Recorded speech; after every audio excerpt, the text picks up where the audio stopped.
Story, Level 0. If I tell you this story, you'll assume I'm exaggerating or that I dreamt the whole thing. But I didn't. I know what I saw. And I know I didn't walk out of that elevator the same person who stepped in. It was late, close to midnight, when it happened. I'd stayed behind at the office to finish a deadline, and by the time I finally packed up, most of the building was empty. The skyscraper I worked in was new, barely a year old, and corporate loved bragging about how state-of-the-art everything was. Automated lighting, climate control, even elevators that adjusted to traffic flow. Normally, at that hour, I'd be alone.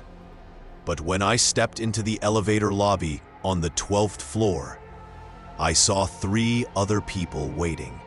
A young woman in scrubs, clutching a backpack. A middle-aged guy in a cheap suit, scrolling his phone. And an older man in a janitor's uniform, holding a cart with a mop and bucket. We nodded at each other in that tired, late-night commuter way, then stepped into the elevator together. The car smelled faintly metallic, like it always did. The overhead light buzzed with a low hum. The suit guy pressed the lobby button, and the elevator began its smooth descent. That should have been it. But as we passed the 10th floor, something strange caught my eye. Right between the L button and the B1 button, there was another one. Small, unlabeled, just a plain black square with a faint outline of a circle. Never seen that before, the janitor muttered, noticing me staring. The nurse tilted her head. Must be maintenance. But the suit guy grinned. That kind of smug grin only someone overtired and half-drunk can pull off. Only one way to find out. Before any of us could stop him, he leaned forward and tapped it. The button lit up. At first, nothing felt different. The elevator continued down, as if heading to the lobby. But the panel didn't display L. Instead, it flickered and showed a glowing 0. Floor 0? I asked, trying to keep my voice steady. The janitor frowned. There ain't no 0. The car slowed. My stomach tightened as the doors slid open with a metallic groan. We all leaned forward instinctively, and what I saw made my skin crawl. It was the lobby. The same dull maroon carpet, the same long reception desk, the same ticking clock on the wall. But it wasn't right. The clock's hands were frozen at 2:17. The fake plants by the seating area were turned the wrong way, facing the wall. And worst of all, the mirrored wall by the elevators reflected us, but our reflections moved just a fraction of a second behind us. The nurse laughed nervously. It's like a replica.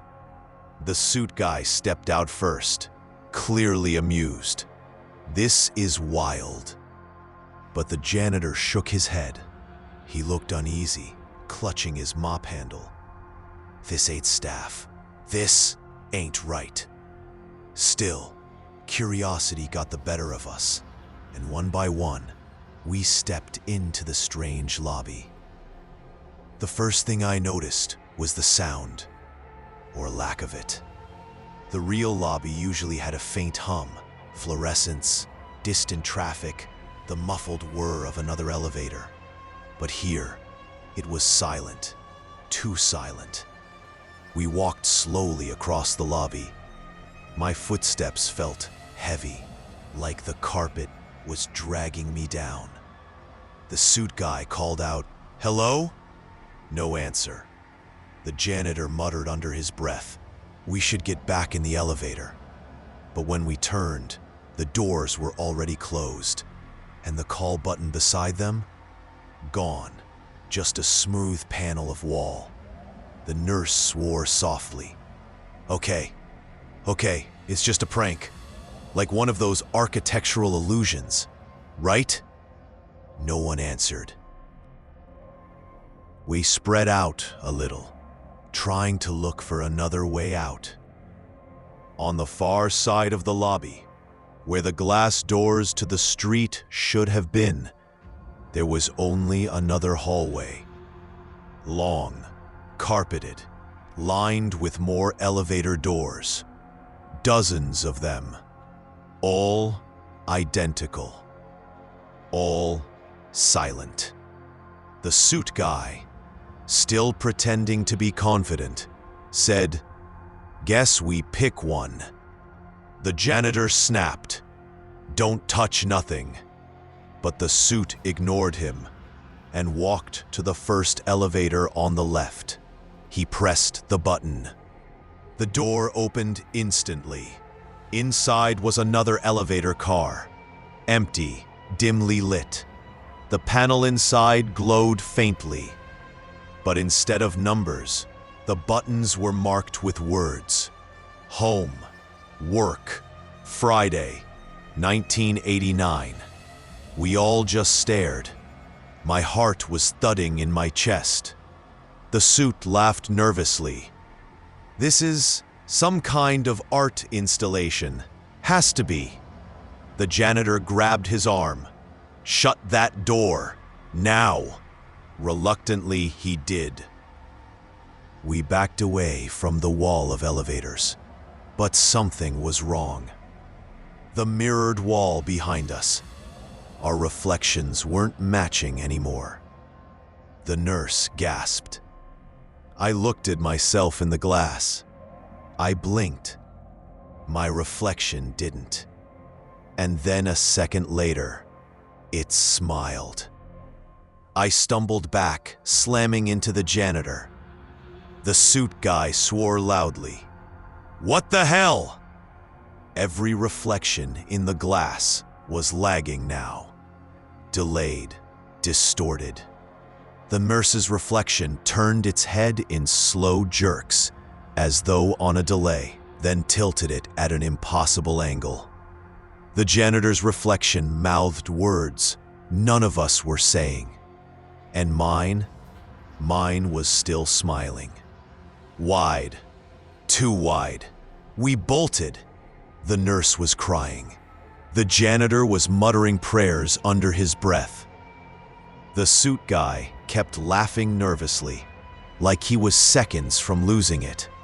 We ran down the endless hallway, past elevator after elevator, until we saw one that looked normal. Its doors were open, and the inside looked just like the car we'd come down in.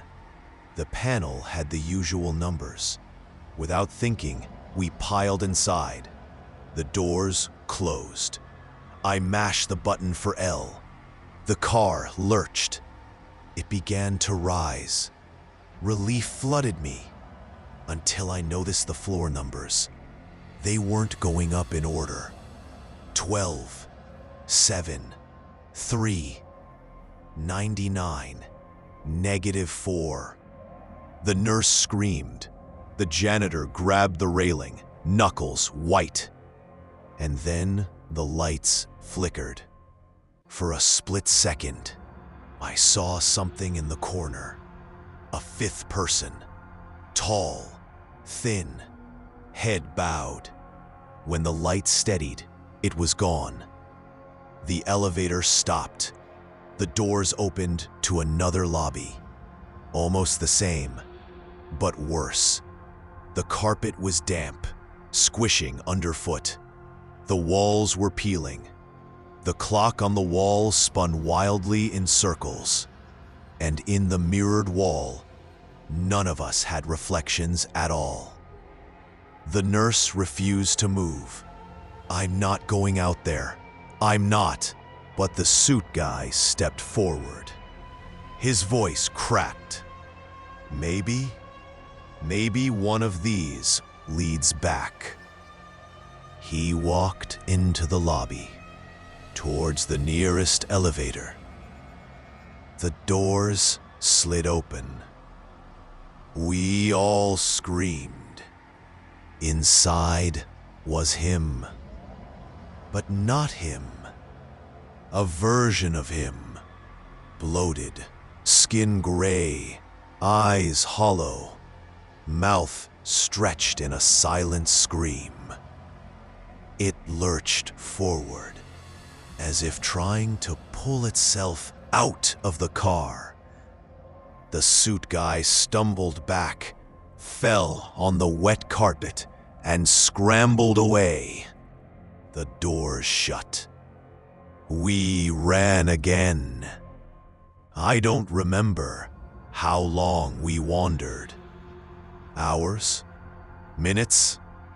The hallways twisted, branched, circled back on themselves. Every elevator we tried led to another distorted version of the lobby. Upside-down furniture, blood-red lighting, walls that seemed to breathe. One lobby had people in it, dozens of them, sitting motionless in the waiting chairs, faces blurred like smeared paint. The nurse vanished there. One moment she was beside us. The next, she was on the other side of the glass, pounding to get out. We tried to reach her, but the mirrors only showed our horrified faces. Then she was gone. It was just me and the janitor after that. We stopped running, finally. Exhausted, terrified. We collapsed against one of the elevator doors. The janitor whispered, "It ain't elevators. It ain't floors. It's a maze. A trap." I wanted to argue, to deny it. But deep down, I knew he was right.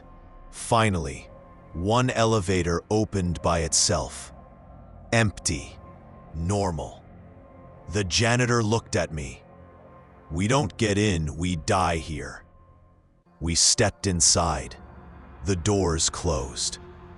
The panel showed only one button. Exit. I pressed it. The elevator shot upward so fast, I felt my stomach tear away from me. The lights flickered violently. The car shook as though it might tear apart. And then, suddenly, it was the real lobby, the real receptionist desk, the real clock ticking steadily. And the reflections were normal again. The janitor exhaled shakily. We stumbled out. But as I turned to look at him, relief died in my throat. Because his reflection in the glass wasn't walking beside him. It was standing perfectly still, smiling. I quit that job a week later. I moved. I avoid elevators whenever I can. But sometimes, late at night, when I pass a building lobby and hear the faint ding of an elevator, I swear I see that zero glow for just a second, like it's waiting